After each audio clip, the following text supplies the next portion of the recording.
preso. E aí eu não... Se ela entrou em contato comigo, eu não fiquei sabendo. Você foi preso por quê?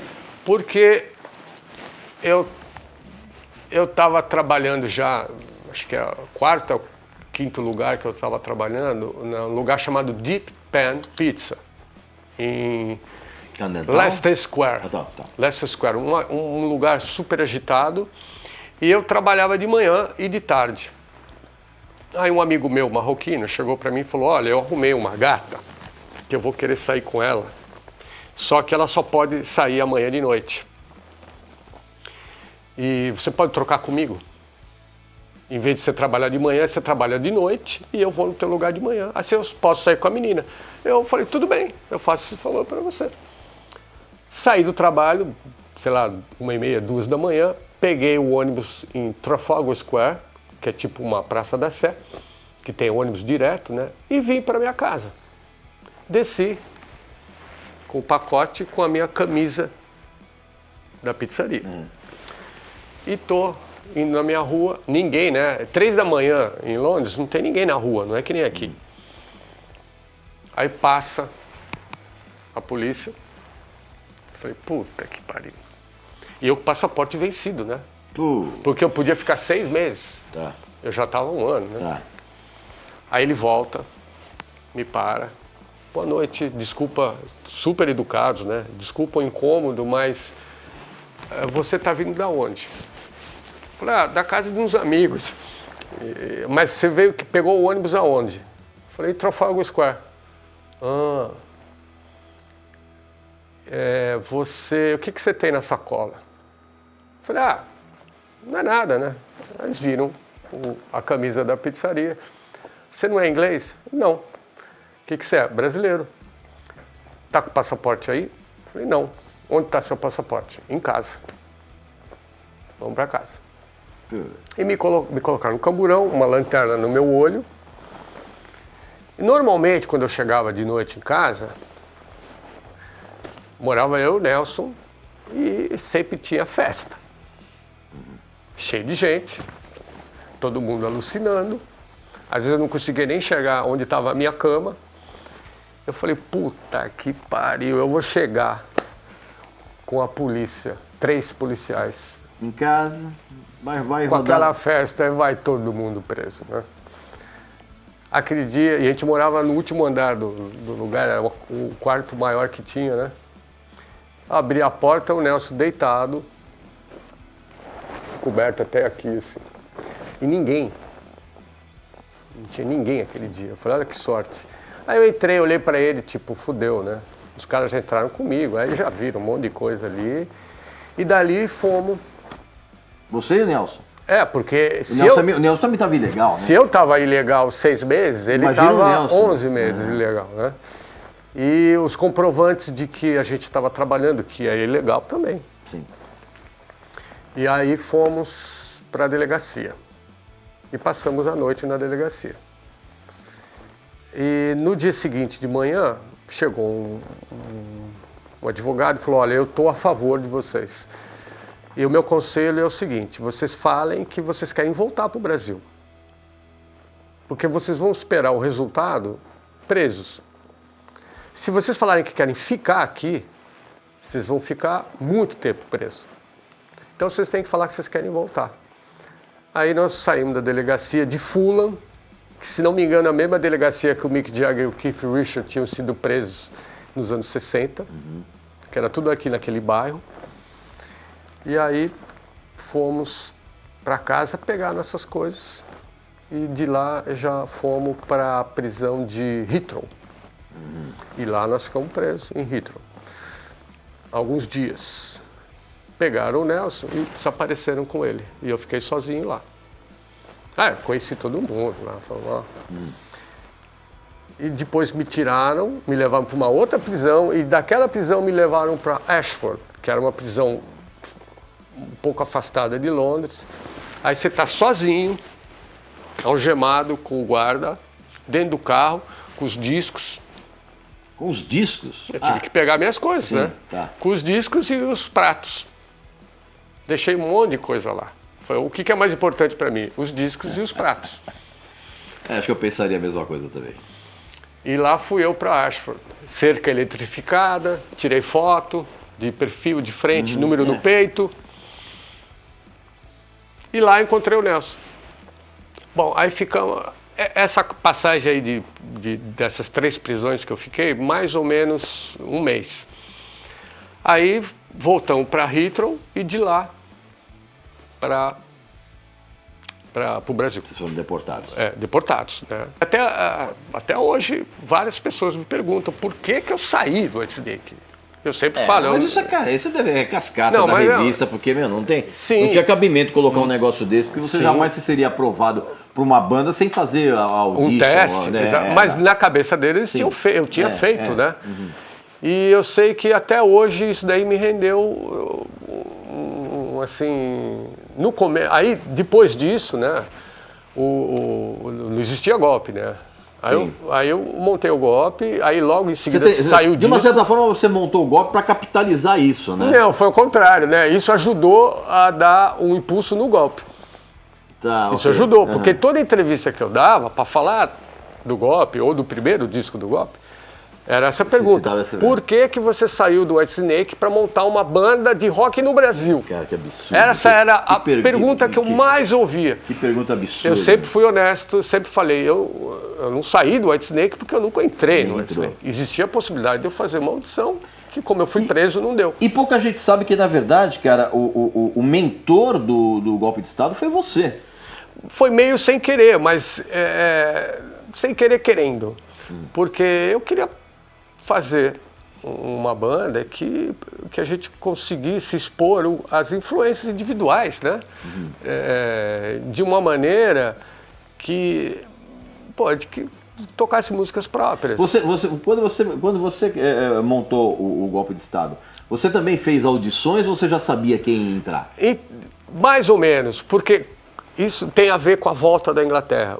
Eu fui direto do aeroporto, fui direto para a livraria e vi um monte de revista de rock que quando eu saí do Brasil não tinha. Então eu cheguei à conclusão que o primeiro Rock in Rio aqui no Brasil alavancou uma série de mídia a favor do rock aqui no Brasil. Falei, que legal, aquela revista Metal, Steve Harris o tempo todo nas capas. Era uma coisa maravilhosa. Aí eu fiquei com isso na cabeça. Só que aí eu fui tocar com alguns amigos meus aqui do Brasil. O Nelson, ele teve uma reação oposta da minha. Ele ficava trancado dentro da casa dele. E eu ficava na rua tocando com todo mundo. Aí o Kid Vinil. Aliás, tem uma história do Kid Vinil também em Londres, porque quando a gente morava lá, ele me ligou falando que ele estava de passagem e que ele queria deixar alguns discos comigo lá, enquanto ele viajava pela Europa para comprar mais discos. Né? Claro. Velho Kid Vinil de sempre, né? Sempre foi assim. Adoro ele. E ele... Aí eu falei, então quando você voltar, eu vou te chamar para fazer um show comigo lá. E aí eu tinha esse show armado e ele fez esse show comigo lá no Café dos Artistas, que era legal. Toda segunda-feira eu tinha essa data lá com o Semyon. Sim. E quando eu voltei, o Kid me chamou para fazer os Heróis do Brasil. Ok. Que era o projeto Pós-Magazine. Pós-Magazine. E na época o Kid Vinil estava estourando, ele estava muito famoso. Estava muito famoso. Muito famoso. Eu saía com ele direto. O lance do Soul Boy, né? Muito. Ele virou uma personalidade. Exato. E eu saía com ele direto na rua e todo mundo via falar com ele e tal. Sim. E aí, e o baixista da banda era o Gaspa. O Newton. Não. Desculpa, perdão. O Newton. O Newton, exatamente. O Newton, que a gente se reencontrou faz pouco tempo, estamos tocando junto de novo. O André Cristóvão na guitarra e o Kid Vinil cantando. E aí a gente montou isso, começamos a fazer show, fizemos um monte de show. Ao mesmo tempo, eu comecei a fazer com o Fernando Naporano. Que era do Maria Angélica. Maria Angélica. Isso. Também fiz um monte de show com eles. E também comecei a fazer show com bandas que eu já tocava antes. SOS, XKW, Corsário, o Edu, Manga e a galera toda. E aí, então, numa dessas, eu estava tocando com o André numa banda chamada Oldsmo Blues. E aí eu conheci uma menina lá, que ela falou, pô, eu conheço um cara que ele gosta muito de você, e ele fala que ele queria tocar com você de novo, mas você tá morando na Inglaterra. E ela tava falando do Catalão. E eu falei assim, puta. E o Catalão, ele tocava no Ficou Pico uma época. E voltando mais para trás ainda, a gente tinha uma banda chamada Ragnar. Ragnar, que era eu, o Nelson e o Luiz Tito na guitarra. E um dos cantores que passaram na banda foi o Catalão. Né? E aí eu falei, porra, o Catalão seria legal para fazer esse projeto aí, para ver o que acontece. Aí liguei pro Catalão, falei, eu conheci a menina lá, ela falou, falou, pô, Paulão, que legal. Eu falei, então, eu tô montando uma banda e você tá afim?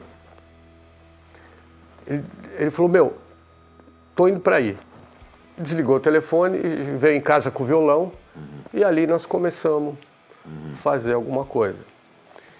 E eu falei, bom, e o baixista é o Nelson.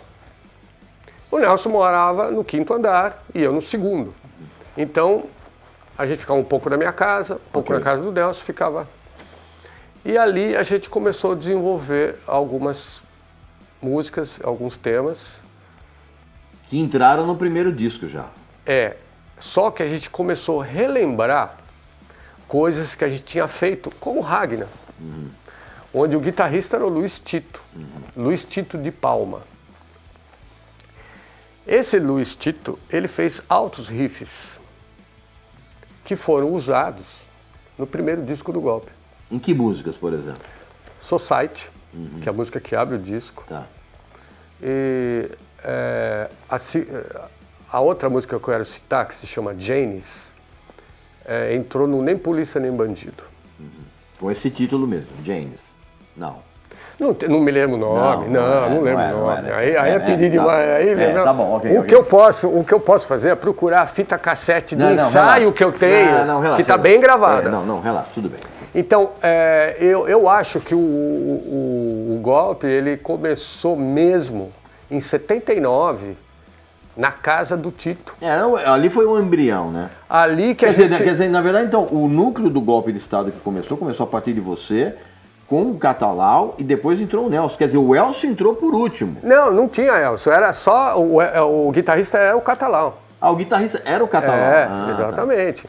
Mas ele tocava bem o suficiente para segurar essa onda? Esse tipo de som ele levava a coisa mais pro blues. Tá. Né? E a gente queria uma coisa mais pesada. Como era o Ragnar. Ok. Eu faço questão de te mostrar coisas do Ragnar, que se você ouvir, você vai falar, é o Golpe.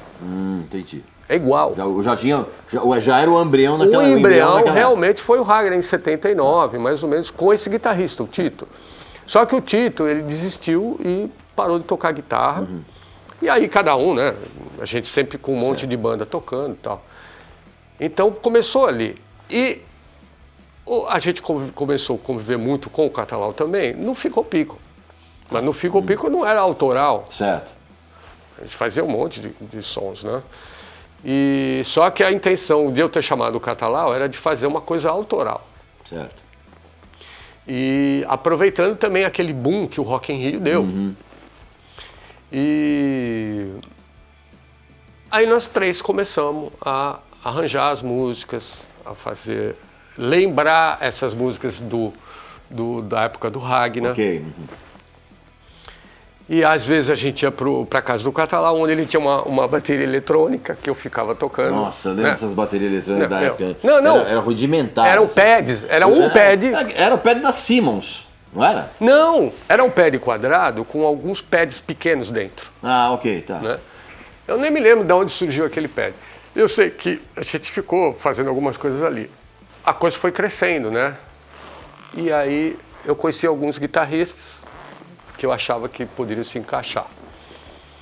O Cláudio Deleu, por exemplo, Claudinho, você deve conhecer. Eu ouvi falar. A gente sempre se deu muito bem tocando e tal, então ele era um guitarrista que estava bem forte na minha cabeça, assim. Mas não deu certo. Aí o Beto Cruz, a gente também estava planejando montar uma banda. Aí ele um dia chegou na minha casa e falou, meu, vamos na casa do Paulão, Paulo Thomas. Sim, que eu frequentei também. Grande Paulo. Aliás, você, o Charles Gavan, todo mundo. o César Gavan e o Paulão. Foi um grande point de encontro. Era a casa do Paulo Thomas, que depois foi baterista do Centúrios e hoje é o batera do Baranga, que é uma das grandes bandas nacionais. E na época ele era do Centúrios, né? Centúrios. E os nossos encontros iam também na casa do Charles, né? Isso, exatamente. Então ali, aí o Beto falou, meu, vamos pra lá, que tá tendo uma turma lá, a gente faz um som lá. Falei, pô, vai ser legal pra eu rever todo mundo. Aí cheguei lá, tava um monte de gente, o pessoal do Abutre, o Rubinho, o Gioia, Sim. da Chave do Sol, o Paulão e uma galera que eu não conhecia. O Elcio estava lá também, mas eu nunca tinha ouvido falar dele. E aí a gente ficou tocando, todo mundo. E aí o Elcio tocou e ele tocou muito alto. Aí eu pensei assim, pô, um guitarrista que vai competir com o meu volume aqui. Isso é bom. Até porque vocês queriam um som mais pesado. Eu queria uma massa sonora, né? Então, essa massa sonora, eu pensei, pô, a minha bateria com essa massa de guitarra vai ficar bacana. Aí acabou tudo, né? Eu matei a saudade de todo mundo. Paulão super gente fina. Como sempre. Aí o Elcio aí o Beto foi embora. E o Elcio me deu uma carona no fusquinha dele. E falou, pô, meu, nunca vi você tocar, pô, você gostou pra caramba. Eu falei, ó, eu tô montando uma banda e talvez a gente precise de um guitarrista que toque pesado e toque alto, né? E eu falei, você toca em alguma banda tal? Ele falou, eu toco no Árpia, mas qualquer coisa que você montar, você pode me chamar que eu vou. Aí ele me deu o telefone e eu fui embora. Aí nos outros ensaios que a gente estava fazendo, eu, o Nelson e o Catalau, eu falei, meu, eu conheci um guitarrista que talvez ele se encaixe, né? Ele toca alto, né? Toca pesado e tem que ser um som pesado, não dá para ficar mais fazendo... Rockinho, né? Não dá, não. Tem que ser pesado mesmo. E aí fechou o círculo do quarteto. Mas aí eu falei, pô, eu vou chamar ele para fazer uma audição com a gente. Só que aí eu perdi o telefone dele. Né? Aí o Nelson conseguiu o telefone do Elcio através do Paulinho, que conhecia ele. Aí me deram o telefone, aí eu liguei. Falei, Elcio, é o Paulo, pá. Vamos marcar um ensaio? Aí marcamos lá o encontro, ele apareceu com o Galinha, amigo dele. Sim, eu lembro do Galinha. Então, salário mínimo, né? Salário mínimo, cabelo descolorido, pintado de... Não, mas na época não era assim. Não era assim. Na época era inteirão, compridão assim, meio Neil Smith, assim, isso, né? Aí aí fomos ensaiar. E aí começamos a preparar. E aí eu levei eles para ensaiar no estúdio que eu estava ensaiando com o Kid Vinil, lá perto da Borges Lagoa. Eu esqueci o nome do estúdio, era o estúdio do... Vila Mariana. Vila Mariana, né? E lá a gente começou a ensaiar, depois fomos ensaiar na casa do Geraldo Deleu também, que era irmão do Claudinho. E lá a gente começou a preparar as músicas do primeiro disco. Assim, e aí foi tudo muito rápido. Porque nesses ensaios pintou um show pra gente fazer no Arthur Azevedo. Teatro Arthur Azevedo, sim. Na Moca, na Paz de Barros. E nesse show aí, a gente ia fazer, aliás, eram 3 ou 4 shows. Acho que era quinta, sexta, sábado e domingo. A gente ia abrir o Platina. Que na época eu também não conhecia, mas... Platina, pra quem não sabe, era a banda que tinha o André e o Ivan Buzik. Isso. O Dario na guitarra. O Dario Parisi na guitarra. E o Sherman. Isso, cantando. que achava que era o Whitesnake, que era o David Coverdale. Eu não Ele sei. se achava. Eu não sei. Ele se achava o David Coverdale. Mas eu não conhecia essas bandas porque eu não morava aqui. Sim. Aí a gente abriu o show deles. Aí o Luiz Calanca foi Da Barata dos assistir, Afins. da Barata dos Afins, foi assistir o show e falou: meu, semana que vem vocês têm que gravar. Não, mas não tem, as músicas não estão prontas ainda. Ele, não, vocês têm que gravar. Eu não tinha É o Luiz com aquele entusiasmo que a gente já conhece. Mas foi bom. Aí eu não tinha bateria. Não tinha acabado de chegar, eu estava com uma mão atrás e outra na frente. E, se não me engano, nessa época a gente tinha feito um show no Blackjack. Que também era um bar muito tradicional aqui de São Paulo, roqueiro ali, né? O primeiro show do Golpe, eu acho que foi no Blackjack ou na casa do Rubinho Joia. Porque ele fez uma festa onde ele chamou várias bandas lá. Então eu não me lembro se o primeiro show do Golpe foi na casa dele ou no Blackjack. Rubinho Joia era guitarrista da Chave do Sol. Exatamente. E nesse show o Cris participou da gente, participou do show também.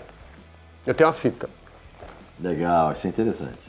Aí veio esse show no Arthur Azevedo. Arthur Azevedo. E aí, a gente foi pro estúdio e o Adalbinha, que era baterista do Abutre, ele me emprestou a bateria dele, prato, foi muito... Aliás, o pessoal do Abutre foi muito gente fina. Aí nós gravamos o disco muito rapidamente, assim, tudo muito rápido. E acabamos soltando esse disco um pouquinho depois do que teria que ser lançado, porque estava tendo época de eleição, eu acho, e não tinha papel para fazer as capas de disco nas fábricas. Eu lembro Vai disso. vendo. Exatamente. Aí tivemos que esperar um tempo para poder lançar o disco. E aí o disco acabou saindo em 86. Acho que no final de 86. É engraçado que o Golpe de Estado, ele teve uma peculiaridade que a banda foi adotada praticamente por uma rádio aqui, que era a FM, a 97. Que era, na época, era uma rádio roqueira, aqui, que existia aqui, se eu não me engano, em Santo André. Né? E numa época em que ainda havia espaço para uma banda tocar de modo espontâneo, sem pagar jabá, a 97, por ter esse perfil roqueiro, ela acabou encampando o Golpe de Estado, e aí foi uma bola de neve, porque aí vocês começaram a participar dos shows da rádio. Exato. Vocês estavam numa rotação muito grande dentro da programação, e aí a banda cresceu. Exato. Mas assim, o Paulo, o que eu quero saber é o seguinte, cara, a banda cresceu, mas o som, de uma certa forma, ele era radiofônico, mas nem tanto para as outras rádios normais. Você acha que isso que foi uma coisa que travou um pouco o Golpe de Estado? Não, mas aí eu tenho que citar algumas rádios que... Óbvio que a 97 foi uma alavanca essencial para a gente. Mas, paralelamente, a Brasil 2000 começou a tocar a gente e falar e entrevistas o tempo todo. Mas outras rádios, a 89 começou a tocar a gente, a Transamérica, se não me engano, a Eldorado e outras rádios, e rádios piratas também. Então, foi uma coisa que foi muito rápido. A gente não teve tempo de consertar o que não estava legal e melhorar o que poderia ser melhorado, porque era show o tempo todo e entrevistas, né? Então, foi tudo muito rápido. Mas o nosso som é exatamente o que você falou. Só que, em outras palavras, ele era pesado demais para se tocar comercialmente de uma forma como se tocava antigamente. Porque a gente precisa lembrar que aquela época houve um boom do rock nacional. Sim. Novamente, com Titãs, Paralamas, Barão Vermelho, Legião Urbana, Plebe Rude, isso aqui. E o Golpe era mais hard rock que todas elas. O Golpe era mais pesado que elas, mas também era comercial. A gente tinha músicas Com refrão. Totalmente tocáveis em qualquer rádio. E algumas revistas e alguns programas já estavam se direcionando para uma coisa mais radical. Então o golpe ele ficou meio... Ele não se encaixava nem numa coisa extremamente radical e nem num pop. Você acha que, você olhando para trás hoje, você pensa que o fato de vocês não terem uma gravadora multinacional por trás de vocês nessa época, como acontecia com os Paralamas Cotidianos, isso de uma certa forma também fez com que vocês patinassem um pouco? Não, olha, eu sempre vou ser muito grato a todos aqueles que participaram do nosso começo, do meio, que todo mundo deu 100%, né? As gravadoras, os empresários, as pessoas que estavam com a gente, tudo isso ajudou a gente crescer. Mas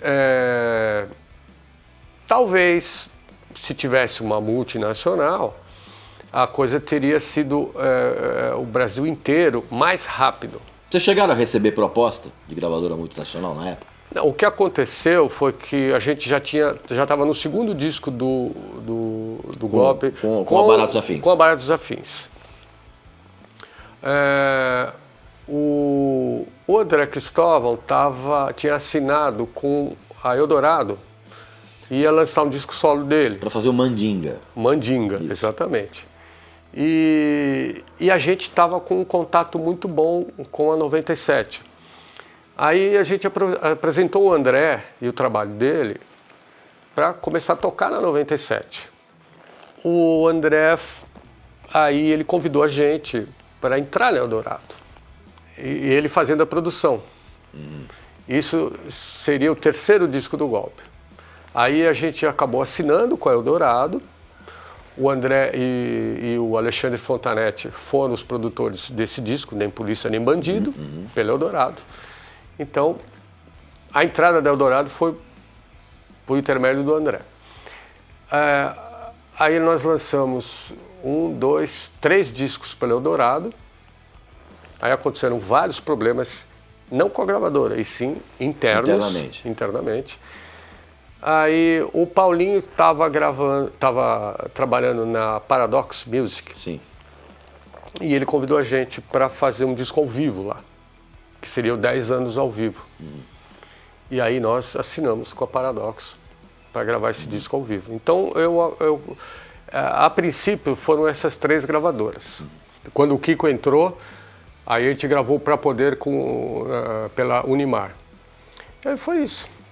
Paulo, você falou que durante o período com o golpe, surgiram aqueles tradicionais problemas internos, que isso é uma coisa que acontece com toda a banda. Toda a banda, sem exceção. Só que o que acontece? Às vezes, esses conflitos internos, eles são parcialmente, não vou dizer... Consertados, né? Não vou nem consertar, são parcialmente tolerados para um bem maior. Como acontece com os Rolling Stones, você está entendendo? Que os caras não... Você acha que nesse período, se vocês tivessem colocado uma meta de que a empresa era maior do que os atritos entre os funcionários, vocês estariam juntos até hoje? Não sei, porque isso é uma boa colocação, porque quando eu acho que a maior parte dos músicos começa a tocar algum instrumento ou fazer qualquer coisa relacionada à música, a última coisa que o cara pensa é numa empresa. Que é o que a banda vira. Exatamente. Você quer tocar, você quer expressar suas emoções, você quer se sentir fazendo algo que te dê prazer. Só que aquilo acaba virando negócio. Você não quer ter contato com o contador, com o advogado, e é o que acaba acontecendo. Mas até aí você acaba aprendendo que tem que ser assim e não tem como fugir disso. Faltou tolerância para vocês? Eu acho que assim, o golpe, eu sempre falava isso na época, a gente construiu e a gente destruiu. Todos os fatores externos não tiveram culpa. O lance foi interno. Então, tudo bem, por mais que as gravadoras, os empresários e as pessoas em volta faziam o que podiam para a coisa acontecer, ao mesmo tempo que a gente estava fazendo muita coisa para isso acontecer, a gente ao mesmo tempo fazia muita coisa para destruir. Eu não sei se conscientemente ou inconscientemente, mas analisando, praticamente foi isso. Então, você falou de tolerância, né? Eu acho porque que... Porque uma das coisas que mais acontece dentro das bandas, e isso eu falo em todas as bandas, em qualquer nível, o que mais acontece é problema financeiro, disputa de poder dentro da banda, ego. Eu tenho certeza que com vocês não foi diferente isso. Não, tem tudo isso e mais, né? Porque eu imaginava, quando eu montei a banda, eu imaginava uma coisa que crescesse os 4 juntos por igual, né? Então eu acho que a partir do momento que ideias e modificações não necessariamente musicais. Musicais. Né? Não, musicais. Aí falando musicalmente, que é aí que eu quero chegar. Quando você tem ideias musicais e você, às vezes não, você transforma ideias, simplificando. A partir do momento que qualquer ideia inicial é transformada em outra ideia, ou seja, é uma soma de ideias. O que o ouvinte vai ouvir é a gravação de uma soma de ideias de várias pessoas. Não é a ideia de uma pessoa só.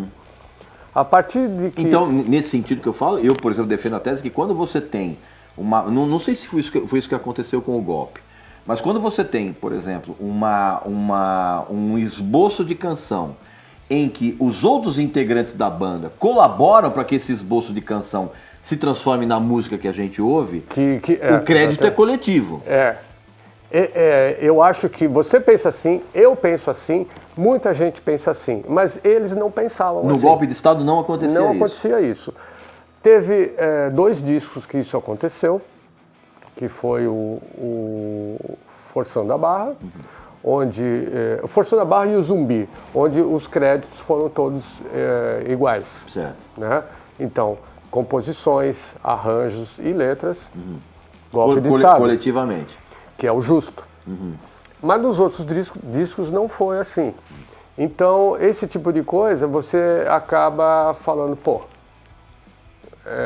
a gente faz tudo aqui, né? Todo mundo colaborando, algumas músicas, uns mais, outros menos, mas todos colaborando com que... As ideias eram aproveitadas em maior ou menor quantidade, mas eram ideias aproveitadas. Exatamente. Né?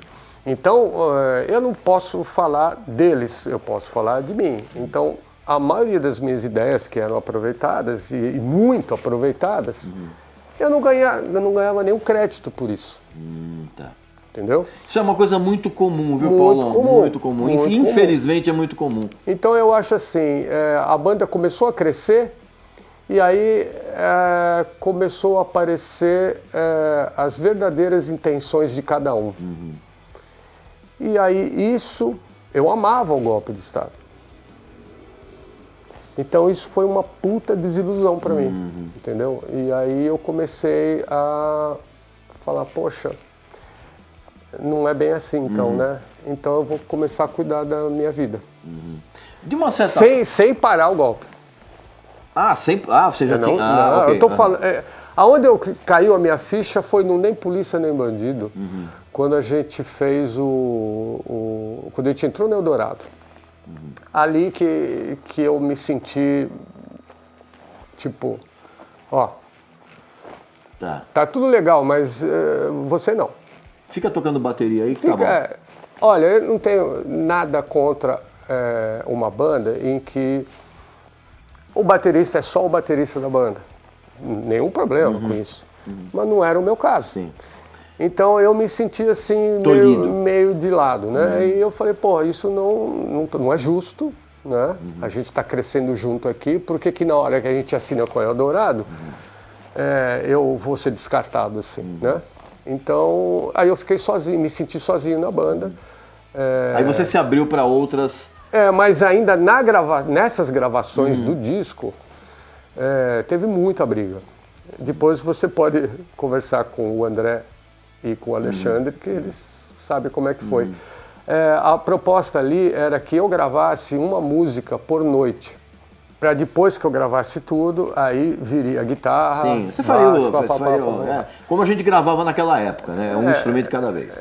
E aí eu estava adiantado nessa proposta. Então, eu já tinha gravado a minha música, a minha música daquele dia. Eu falei, para adiantar o lado de vocês, eu vou gravar outra hoje. Né? Só que antes de gravar, eu vou precisar comer alguma coisa. E aí não quiseram deixar eu comer alguma coisa antes de gravar. Você vê, é uma coisa besta. Besteira. Mas é aquela famosa gota d'água que faz tudo transbordar, né? Mas eu falava, já tô sendo limado de tudo. E eu tô querendo adiantar o lado, gravando 2 numa noite em vez de uma. E não posso dar um intervalo de meia hora, 1 hora que seja. O estúdio estava lá à nossa disposição, até de manhã. O estúdio que eu tô falando é noite e madrugada. Sim. Então, porque antigamente, não sei se você sabe, mas assim, normalmente as bandas gravavam naquele período que iria das 8 da noite até 4, 5, 6 horas da manhã. Até tomar café da manhã no dia seguinte, né? E lá no Eldorado, você tem embaixo o Mutamba, sim, né? Que fica aberto, comer um sanduíche lá, e eu volto lá e mato a parada. Aí mas mesmo assim você continuou, né, Paulo? Você gravou o disco, você fez os shows, mas o vaso já tinha rachado, né? Ali eu fiquei totalmente decepcionado e muito magoado a partir daquele momento, que era um momento importante pra gente. E é aquele negócio, vamos crescer, mas não vamos crescer junto. Aí, nesse momento, o André, que viu tudo acontecer, falou, eu tô gravando um segundo disco para Eldorado. Vamos gravar junto? Você grava comigo? Vamos, óbvio. Aí aconteceu o segundo festival de blues no Ibirapuera. Isso, exatamente. Onde eu, o Nelson e o André éramos a base da banda brasileira que foi montada para receber os gringos. Isso. Que foi o Brazilian Blues All Stars. Isso, exatamente. Que contava com o Ed Mota, o Frejá, o pessoal do Blues Etílicos, o Maurício Barros. Ou seja, era uma puta banda legal. E no dia seguinte do festival, eu e o André entramos em estúdio, junto com o Márcio Vitulli no baixo, para gravar o disco dele, que é o A Touch of Glass. Isso, exatamente. Disco preto. Esse disco foi muito legal. A gente fez uma turnê no Brasil inteiro, muito show. Acabamos fazendo show no Legends de Chicago, do Buddy Guy, em Miami. Foi aí que eu trouxe a minha bateria, a Ludwig. E aí o pessoal do golpe começou a ficar incomodado com isso daí, né? Então, coisas assim, eu vou falar, um outro exemplo, besteira. Passei o som com o André, ia para casa para tomar banho, jantar e voltar. Aí tá os caras do golpe lá parados na porta. Na porta do estúdio? Na porta da minha casa. Na porta da sua casa? Você tem que parar de tocar com o André. Eu falei, eu não vou parar de tocar com o André. Eu não estou deixando de cumprir meus compromissos com o golpe. Não, a sua banda é o golpe. Eu falei, agora a minha banda é o golpe. Agora é. Quando é para todo mundo ganhar e eu não, aí a banda não é. Aí a cisão foi definitiva. Começou assim. Aí isso causou vários problemas também. Só que, e aí eu fiz toda essa turnê com o André, que foi maravilhosa, no Teatro Ipanema. Tem gravação disso. Foi muito legal. E aí, aí nesse inteirinho, eu comecei a tocar com a Rita.